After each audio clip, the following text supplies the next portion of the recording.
এবং ঢাকা সাংবাদিক ইউনিয়নের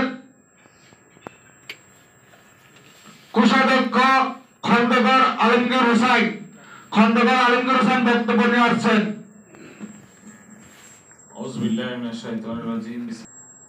সাংবাদিকদের অধিকার আন্দোলনের নেতৃত্ব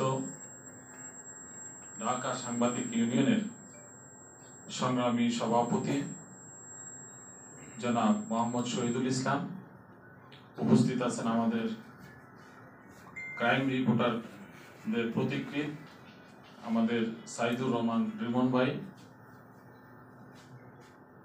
এবং এখানে ফারুক আলম তালুকদার যে স্বপ্ন নিয়ে পত্রিকা সম্পাদনা করেছেন, সেই স্বপ্নের অনেক সারথি এখানে উপস্থিত আছেন।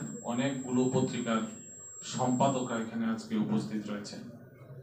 সারা দেশ থেকে ওনার ভক্ত, ওনার মাধ্যমে যারা কাজ শিখেছেন, রিপোর্টিং শিখেছেন, সম্পাদনা শিখেছেন, তারা আজকে এখানে উপস্থিত হয়েছেন। আমরা বিদেয়ী আত্মার মাগফিরাত কামনা করি।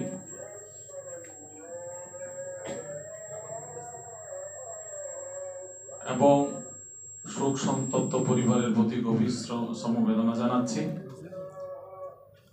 আল্লাহ যেন ওনাকে জান্নাতের উচ্চ মাকাম দান করেন এবং উনি যে সত্যিকার অর্থে বাংলাদেশে যে পত্রিকাগুলি বের হয়, ওনার মতো আদর্শ এবং উদ্দেশ্য নিয়ে খুব কম সংখ্যক লোকে এই পত্রিকা বের করে থাকেন। উনি পত্রিকা এবং সংবাদপত্র সাংবাদিকতাকে ভালোবেসে উনি পত্রিকা বের করতেন। সম্পাদকের জন্য অনেক সম্পাদক এরকম প্রতিনিয়ত ইন্তেকাল করছেন, কিন্তু খুব কম সংখ্যক লোকেরই স্মরণ সভা বা মানুষ তার মৃত্যুর পরে স্মরণ করে থাকে।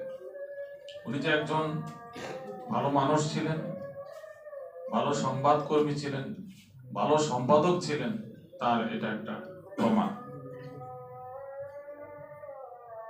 এর বাইরে আপনারা এখানে অনেকের আলোচনায় মূল বক্তব্য আমাদের প্রধান অতিথি রাখবেন। আমি শুধু একটি কথা বলবো, আমরা এই স্বৈরাচারী খুনি হাসিনার বিরুদ্ধে আমরা গত 17টি বছর আপনারা যে বৈষম্যগুলির কথা বলেছেন, তার বিরুদ্ধে আমরা মাঠে ছিলাম।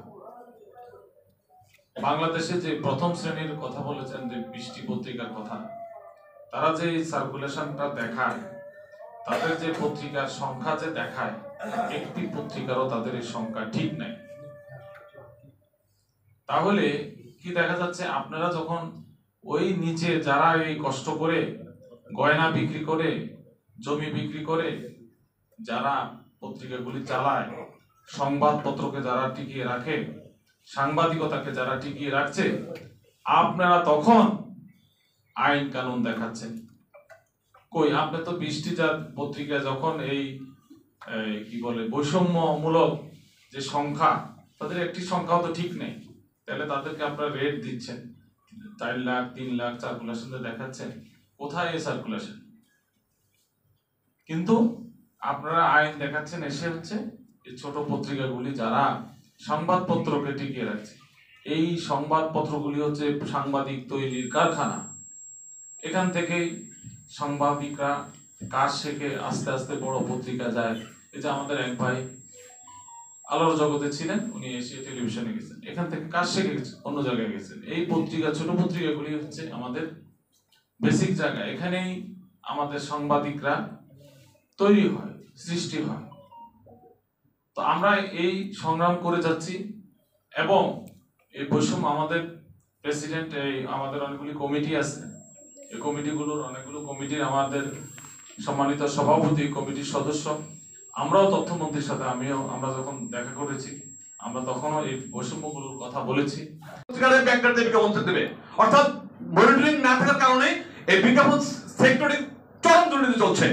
এটা যদি উত্তরণ করা যায় এবং আমাকে যদি বলা হয় যে আপনার পত্রিকার সাংবাদিকের বেতন দিতে হবে এবং ব্যানের মাধ্যমে দিতে হবে, আপনার আয় তো আমি দেখাচ্ছি, বিজ্ঞাপন আছে, তাহলে কেন দিবেন না? এটি যদি সম্ভব হয় তাহলে আমাদের মতো যারা সম্পাদক আছে, ধরেন আমরা আজকে যদি মারা যাই, আমাদের জানাজা ঢাকায় হবে না। যেমন আজকে এই যে ফারুক তালুকদার মারা গেছেন, আমরা ঢাকায় দিতে পারি না, কোথায় দেবো? আমাদের না আছে কোনো জায়গা, না আছে প্রেস ক্লাব, না আছে কোনো জায়গা, অর্থাৎ আমরা এই অবস্থার মধ্যে আছি। শুধু আমি না, এরকম অনেক, ধরেন বাংলাদেশে 280টা পত্রিকা, মিডিয়া তেলুগু পত্রিকা, তার মধ্যে 30টা বাদ দেন, বাকি সব কিন্তু আমরা। এবং আজকে ঢাকা সাংবাদিক ইউনিয়ন বা বিভিন্ন জায়গায় সংবাদকর্মীরা আন্দোলন সাধারণভাবে যায়, সেগুলো কিন্তু আমাদের প্রতিনিধি, ওই প্রথম আলোর প্রতিনিধি আসে না বা যুবদের প্রতিনিধি আসে না এইসব ব্যানার ধরার জন্য, কিন্তু আমরা কিন্তু অবহেলিত। এই জন্য আমাদের নেতাদের যারা আছেন তাদেরকে অনুরোধ করবো যে আমাদের যারা অবহেলিত সংবাদকর্মী আছেন তাদেরকে নিয়ে আপনারা যদি বসেন এবং বলেন যে আপনাদের কি সমস্যা আছে, আসেন আমরা উত্তরণের ব্যবস্থা করি, তাহলে কিন্তু আমরা এটাকে আমরা পত্রিকাকে বাঁচতে পারবো। আসলে সত্য কথা কি জানেন, আমরা পত্রিকাকে ভালোবাসি, আমাদের সন্তানকে ভালো না, যতটুকু ভালো না বাসি তার সাথে আমাদের পত্রিকাটাই। আলমগীর ভাই, তাদের উপরে এখন অনেক দায়িত্ব। শুধু এই দেশের কাদা মাটি দূর করার দায়িত্ব না, শুধু সংস্কারের দায়িত্ব না, অনেক অনেক দায়িত্ব। তাদের আমরা আটকে রেখে, এই দুজন মানুষকে আটকে রেখে আমরা আমাদের ভবিষ্যৎ নষ্ট করতে চাই না। আমি মনে করি সারা জীবন দেখেছি যে সাংবাদিক ইউনিয়ন বরাবরই সাংবাদিকদের সমস্যার কথা শুনতেন, সম্পাদকদের কাছে গিয়ে সৌজন্যতার সাথে, ভদ্রতার সাথে সেগুলো আদায় করতেন। আর আজ অবস্থা দেখছেন যে সম্পাদকরাই উল্টা সাংবাদিক ইউনিয়নের কাছে আর্তি জানাচ্ছে আপনার পাশে দাঁড়ান। আসলে ফ্যাসিস্ট বলা হয়, ফ্যাসিস্ট সরকার বলা, এটা আমার বুকে লাগে না, অন্তরে লাগে না, কিছুই মনে হয় না, আমার কাছে উপহার মনে হয়। আমার মনে হয় নির্মম, নির্দয়, হিংস্র সরকার বলা যায়। যে ভাষাগুলি আমরা বুঝতে পারি, ফ্যাসিস্ট আমরা বুঝতে পারি, ফ্যাসিস্ট মনে করি যে এটা গোলার মালা একটা। আসলে নির্দয় সরকারের একটা বর্ণনা দেখেন যে ফারুক তালুকদার সাহেব, যিনি আমাদের শেষ চলে গেছেন, তাকে কাঁদতে কাঁদতে বের হতে হয়েছে জেপি থেকে। আমরা আর কিছুই বলার নাই, শুধু আমরা আমাদের সামনে যে আলোক পত্রিকা 2 নেতা আছেন এখানে আমাদের উপস্থিত, আমরা সৌভাগ্যবান যে তাদের পেয়েছি। আমি বিশেষ করে আমাদের সংগ্রামী সভাপতি শহীদুল ইসলাম সাহেবের কাছে অনুরোধ করব, কাঁদতে কাঁদতে বেরিয়ে যাওয়ার বিচার চাই আমরা। একটা সম্পাদক তার সব কিছু ফেলে, আমার মনে হয় না যে তার এই শোক তার পরিবারকে কতটুকু আঘাত করে তা জানি না, এই শোক আঘাত করে এখানকার প্রত্যেক সম্পাদকের, এই শোক আঘাত করে ময়মনসিংহ থেকে আসা একজন নারী সংবাদকর্মী, তিনি কিন্তু কথা বলতে পারেননি। তার অনুপাতে আপনি সাংবাদিকতার মানদণ্ড ধরবেন, মানদণ্ড ধরার দরকার নেই, আপনি একজন শুধু সংবাদকর্মী হিসেবে ধরেন, যিনি সংবাদের একজন